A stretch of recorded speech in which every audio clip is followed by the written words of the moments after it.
Rajendra Singh forest department में officer थे। वह इस बार डलहौजी आए थे छुट्टियां बिताने के लिए। पर डलहौजी में तो कुछ और ही उनका इंतज़ार कर रहा था। वो क्या था, जानेंगे इस कहानी में। So dear friends, welcome to my channel कहानी आज अब गज़ब। तो ले आया हूँ फिर से फ्रेंड्स आप सब लोगों के लिए एक नई और यूनिक स्टोरी। और स्टोरी का नाम है अंधेरी रातों के अनसुने किस्से। So dear friends, without wasting any time let's start with अंधेरी रातों के अनसुने किस्से। राजेंद्र सिंह फॉरेस्ट डिपार्टमेंट में ऑफिसर थे और इस बार वह इन पहाड़ियों में आए थे अपनी छुट्टियों का मज़ा लेने। और जब गाड़ी उस रास्ते पर जा रही थी तो अचानक ड्राइवर ने खतरनाक मोड़ से ठीक पहले गाड़ी रोकी।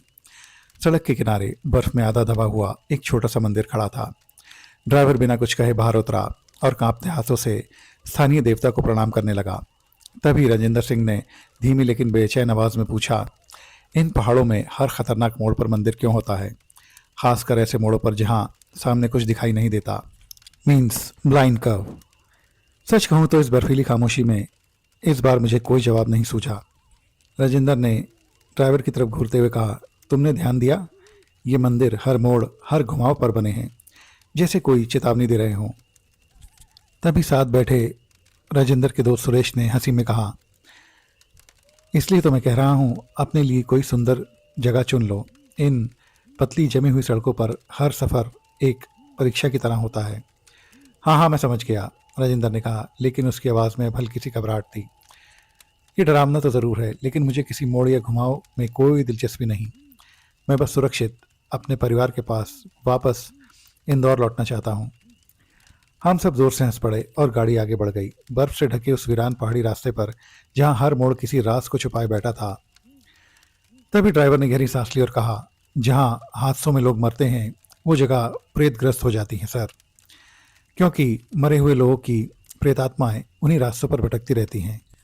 ठंड इतनी ज़्यादा थी कि रास्ते में हेडलाइट्स में उड़ती बर्फ अचानक किसी साए जैसी लगने लगी। ड्राइवर ने आगे कहा, ये जगहें पहले से ही मनहूस होती हैं, इसलिए उन प्रेतात्माओं को शांत करने के लिए यह मंदिर बनाए जाते हैं। शायद ये सब अंधविश्वास ही हो, राजेंद्र ने हल्की हंसी के साथ कहा, यह थके हुए ड्राइवरों का वहम। ड्राइवर मुश्किल से 25 या 28 साल का रहा होगा। उसने धीरे से सिर हिलाया, नहीं सर, ये ना वहम है ना अंधविश्वास। ये वो चीज़ें हैं जो देखी जाती हैं और इनको नज़रअंदाज भी किया जाता है। डर से अब ड्राइवर की आवाज़ धीमी हो चुकी थी।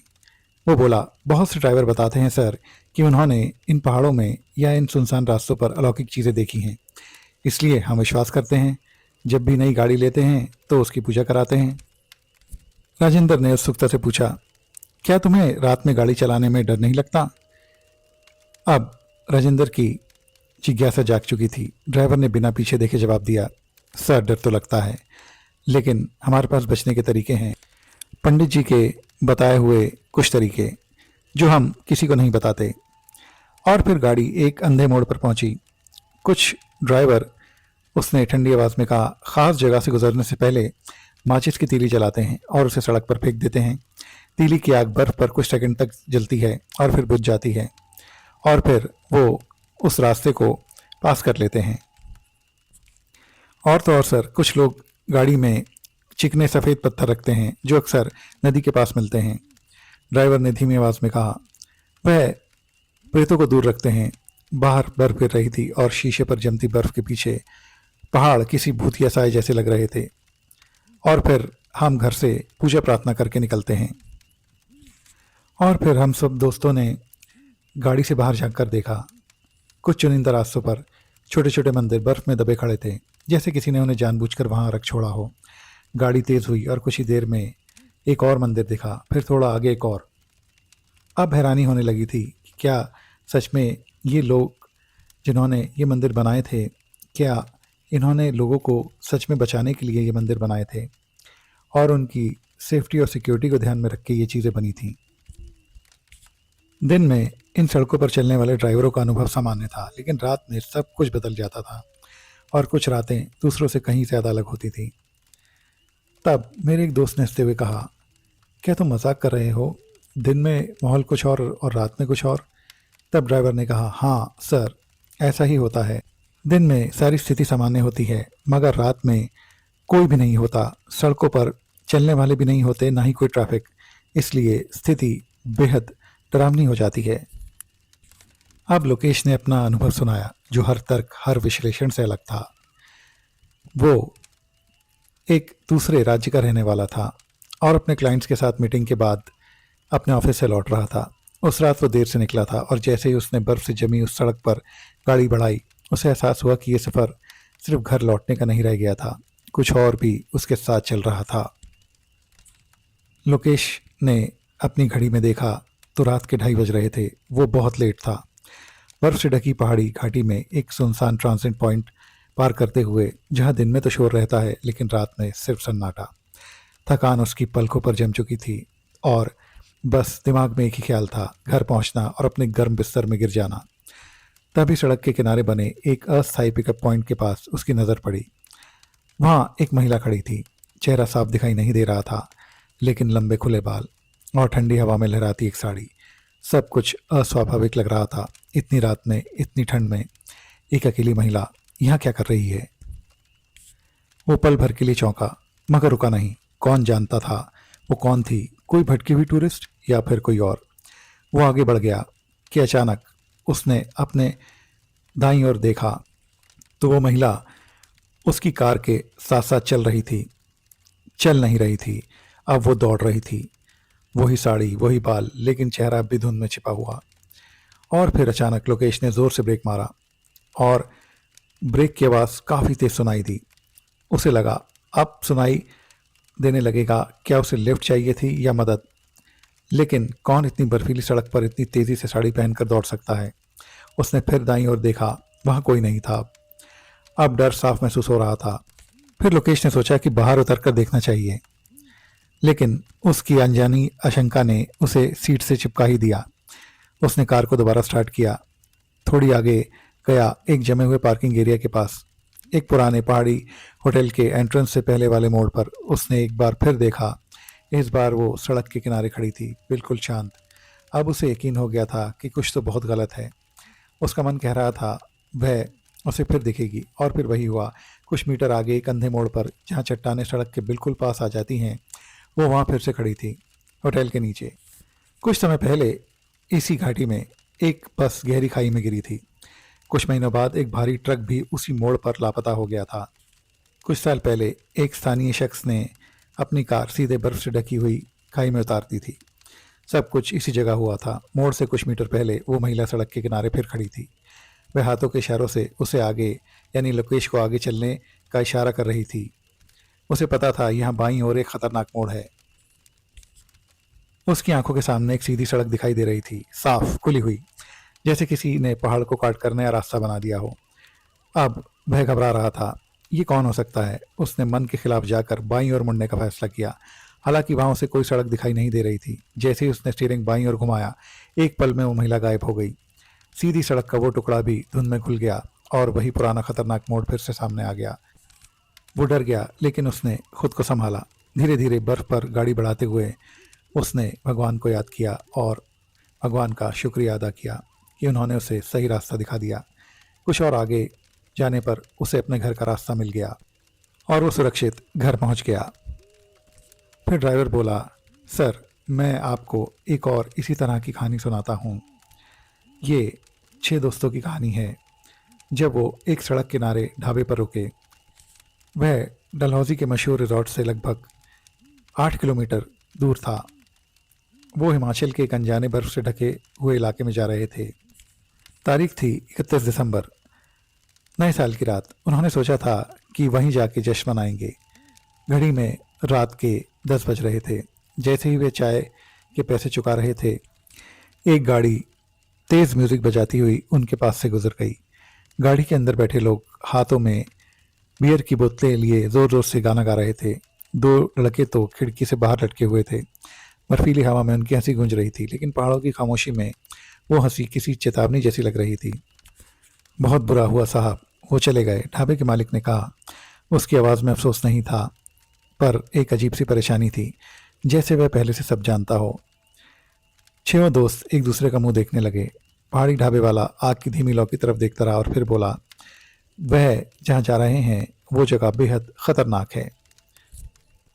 सब दोस्तों ने ढाबे वाले की तरफ जिज्ञासापूर्ण तरीके से देखा और पूछा कि वो जगह खतरनाक क्यों है। ढाबे वाले ने बताया कि वहाँ पर अक्सर उस मोड़ पर लोगों की गाड़ियाँ नहीं संभलती हैं और वो फिसलकर खाई में गिर जाती हैं।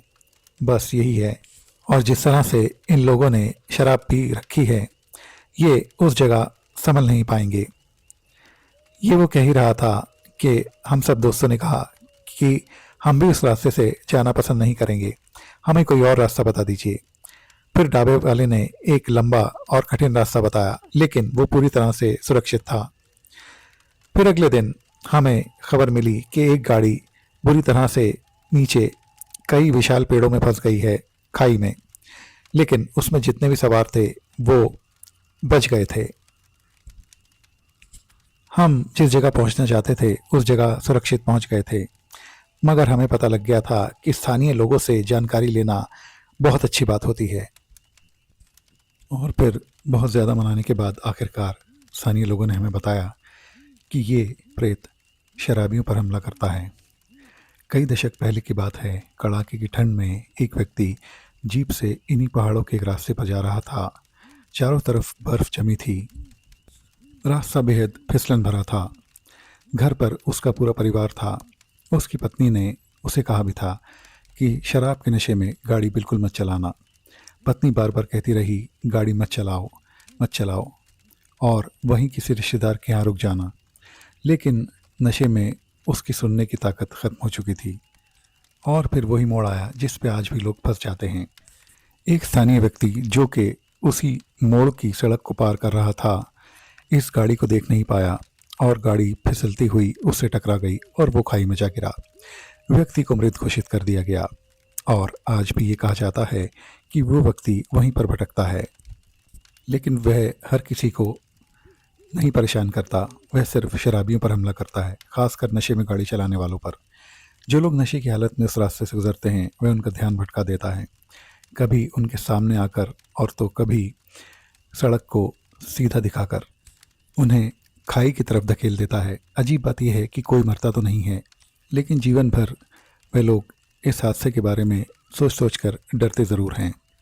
इसलिए स्थानीय लोग कहते हैं, नशे में इस इलाके को पार मत करो, क्योंकि कोई भी इस मोड़ के नीचे नहीं जाना चाहेगा।